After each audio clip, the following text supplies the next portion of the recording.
Halo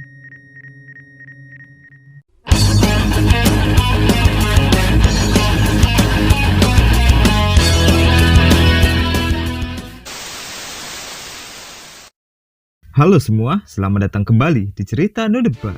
Melanjutkan part sebelumnya, Babang Chen yang hendak diajak dinner oleh asisten Liu. Setelah sampai di restoran yang akan dituju, mereka diberitahu oleh pelayan bahwa restoran tersebut telah tutup. Namun Babang Chen sedikit curiga dengan melihat adanya mobil Nona Chu yang berada di parkiran. Dia pun menggunakan virus skill persepsinya untuk melihat keadaan yang terjadi di dalam. Dan benar saja, terlihat Nona Chu sedang digoda oleh beberapa lelaki perihal makan malam dengannya sebelumnya. Bang John, tolong intronya. Penasarin? Langsung saja pasang handsfree, simetriskan visi serbahan, kencangkan celana dalam, selamat menonton dan Jackie Chan. Nona Chu yang tidak punya pilihan akhirnya menyetujui apa yang diinginkan si bos, namun memintanya untuk melupakan masalah tentang temannya.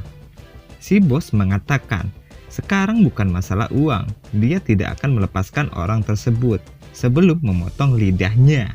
Babang Chen yang mengetahui Nona Chu dalam masalah menyayangkan kenapa harus bertemu orang-orang yang menyeramkan. Asisten Liu terlihat kesal karena tidak bisa makan di tempat tersebut dan mengatakan sebaiknya untuk mencari tempat lain. Karena hari sudah malam, Babang Chen menolaknya dan menyarankan agar asisten Liu sebaiknya pulang dan beristirahat dan tidak perlu untuk mengantarnya pulang, dia akan naik taksi saja. Mendengar hal itu, Nona Liu setuju dan pergi meninggalkan tempat tersebut. Mengetahui keadaan Nona Chu yang tidak baik, Babang Chen bermaksud untuk menolongnya. Nona Chu lanjut bernegosiasi dengan si bos yang diketahui bernama Zhou Yuan.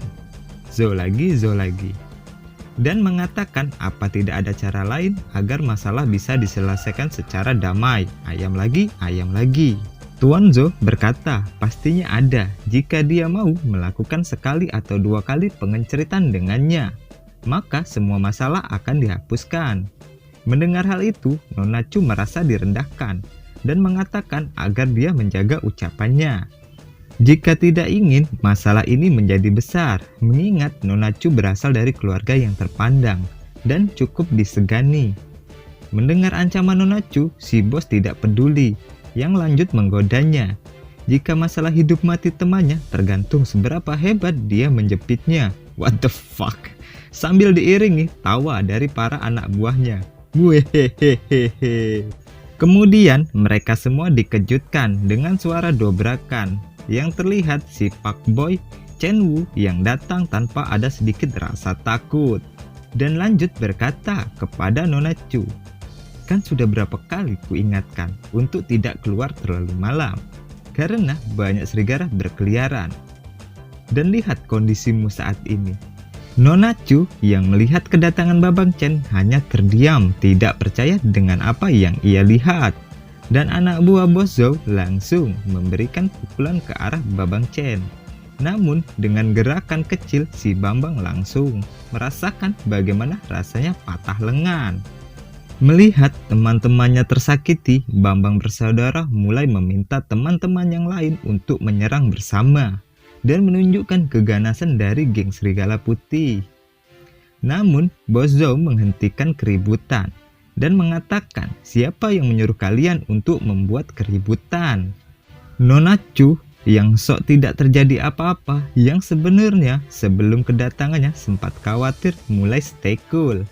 Babang Chen yang melihat hal itu memberitahunya bahwa di situasi seperti ini cobalah untuk sedikit serius dan mengatakan bahwa dirinya belum menikah. Dan jika hal buruk terjadi kepadanya, maka silsilah keluarga Chen akan terputus. Mendengar hal itu, Nona Chu masih terlihat cuek.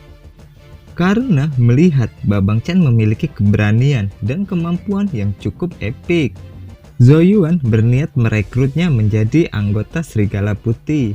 Namun harapannya ditolak mentah-mentah dengan sangat merendahkan kelompok Serigala Putih yang hanyalah sebuah kelompok kecil. Mendengar hal itu, Zhou Yuan emosi dan mulai bersiap menyerang dengan membuka kuda-kudanya. Melihat hal tersebut, anak buahnya bersorak karena diketahui latar belakangnya adalah seorang mantan tentara yang dimana di campnya terdahulu merupakan orang terkuat di dalam ilmu seni bela diri. Babang Chen yang mendengar hal itu bersikap santai dan meremehkannya agar mengeluarkan semua keterampilannya. Nona Chu yang melihat hal itu sedikit cemas karena seharusnya dia tidak merendahkan musuh di hadapannya. Serangan keras dan akurat dari Zhou Yuan berhasil dihalau yang membuat mukanya terlihat kaget. Tidak memberi waktu berpikir, sliding keras dan cepat membuat tubuh Zhou Yuan roboh. Dan terlihat Babang Chen berdiri dengan sangat gagah membelakangi si begundal tersebut. Nona Chu dan para bawahannya yang melihat kejadian yang sangat cepat tersebut tidak percaya dengan apa yang disaksikan oleh bola mata mereka. Zhou Yuan sendiri mendapati dirinya terjatuh, kebingungan dengan apa yang sedang ia alami. Mengetahui musuhnya yang sedang bingung, Babang Chen membisikkan bahwa akan mempermudah situasi agar dia membayar sejumlah uang kepadanya sebagai tanda kompensasi. Dan tanpa menunggu jawaban, keratak!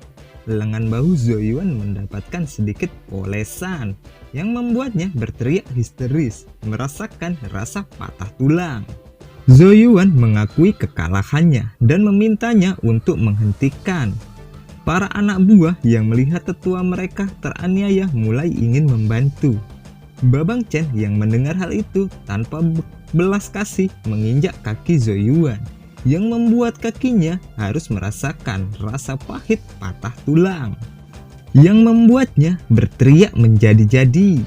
Babang Chen yang mendengar raungan tangis kesakitan mengejeknya seperti anak TK yang mainannya hilang. Lanjut mengatakan seharusnya ia harus mau menjawab mau atau tidak untuk membayarnya. Zhou Yuan yang tidak sadar dengan posisi dengan enteng mengatakan bahwa dia akan memetik apa yang ia tanam. Seperti menginjak semut, biji Zhou Yuan mendapatkan hentakan yang begitu keras, membuat siapapun yang mengalaminya pasti mengalami nyeri yang begitu dahsyat. Sembari menyetujui apa yang diinginkan oleh orang kejam di hadapannya. Babang Chen mengingatkan jika bosnya terlambat mengirimkan uang sampai jam 12 siang, maka dia akan memecahkan bijinya dan menyayangkan keputusannya yang sudah terlambat. Jika saja dia menyetujui lebih awal, mungkin dia tidak akan mengalami hal buruk seperti ini. Zhou Yuan berkata, ingin memecahkan biji bos itu tidak mungkin, ucapnya dalam hati. Mereka pun pergi dari tempat tersebut.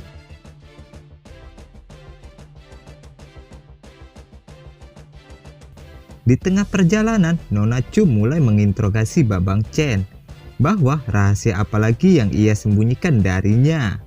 Terlalu banyak keterampilan yang dimiliki, mulai dari pengobatan, teknik bela diri, dan lanjut mengatakan karena dia sudah berbuat kejam, apa dia tidak takut mendapatkan balasan dari kelompok mereka. Jika perlu, dia akan melaporkan masalah tersebut ke keluarganya agar bisa diatasi, karena keluarganya cukup memiliki pengaruh besar dalam dunia geng. Babang Chen yang mendengar hal tersebut hanya no comment dan tidak perlu untuk memperbesarkan masalah sepele seperti itu, bahwasanya itu hanya sekelompok geng abal-abal. Yang ia lakukan bukanlah apa-apa. Jika saja mereka sampai menyentuhmu dan melakukan hal kotor, dia akan senang hati untuk memusnahkan kelompok serigala putih dari kota tersebut. Mendengar jawabannya, Nona Chu sedikit speechless dan tidak menyangka dia akan rela membunuh demi dirinya, yang mulai merasa detak jantungnya berdetak sangat kencang seperti genderang mau perang. Nah, ini benih-benih cinta mulai muncul. Satu korban wanita kefuckboyan Babang Chen. Babang Chen yang payah masalah cinta mengatakan jika dia sudah membantunya, maka dia meminta izin untuk cuti beberapa hari lagi. Nona Chu yang mendengar hal itu terlihat sedikit kesal. Kenapa meminta cuti terus-menerus untuk beberapa hari? Babang Chen menjelaskan bahwa calon mertuanya sedang berada di rumah sakit. Dia akan sedikit mengurusnya. Dengan nada jengkel bertanya, apakah dirinya sudah memiliki pacar? Aku ini orang baik, apa aku tidak boleh memiliki seorang pacar? Nona Chu terlihat marah dan memintanya turun dari mobil dan mengatakan ia akan kembali ke kantor untuk melakukan lembur. Babang Chen dengan polos mengucapkan rasa terima kasih karena telah memperlakukannya dengan baik. Mendengar hal itu, Nona Chu balik mengatakan, jika kau tahu aku peduli padamu, mengapa kau tidak memintaku untuk menjadikan pacarmu? Kan benar apa kataku, ujung-ujungnya cinta tuh kan? Babang Chen hanya terbagongkan mendengar ucapan wanita cantik di depannya. Nona Chu melanjutkan dengan penuh keseriusan mengatakan untuk memutuskan pacarnya dan mulailah untuk menjalin hubungan dengannya. Yang hanya dijawab, berhentilah untuk membuat masalah. Presdir Chu, orang sepertiku tidak layak untukmu. Nona Chu tidak menyerah, yang kemudian dia meminta alamat rumah sakit tempat calon mertuanya dirawat. Dan mengatakan jika sampai dia membohonginya, maka akan ada hadiah yang ia dapatkan. Ketika sudah mendapatkan jawaban, Nona Chu lanjut pergi meninggalkan Babang Chen. Singkatnya, sesampainya di rumah, dengan berbagai bahan herbal seperti lengkuas, jahe, merica, kayu manis, serai, cengkeh, dan lain-lain, Babang Chen terlihat berkonsentrasi.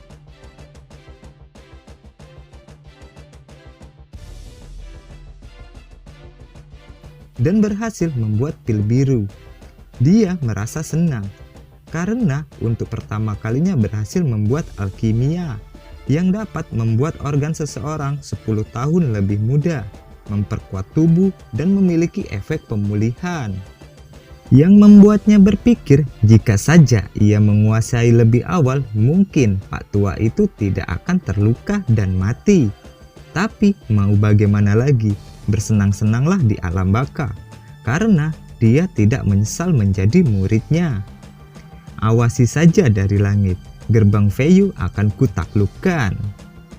Scene berganti ke toko bunga. Terlihat seorang wanita bergaun putih sedang merawat beberapa bunga. Datanglah seorang pria yang begitu hormat kepadanya, menyampaikan pesan dari Zhou Yuan. Jika aku tidak mengirimkan uang, maka dia akan membuat bijiku pecah. Dan benar saja, apa yang dikatakan Zhou Yuan tidak mungkin untuk melakukan hal tersebut kepada bosnya secara dia seorang wanita. Diketahui wanita bergaun putih itu adalah pemimpin bos serigala yang terlihat begitu cantik.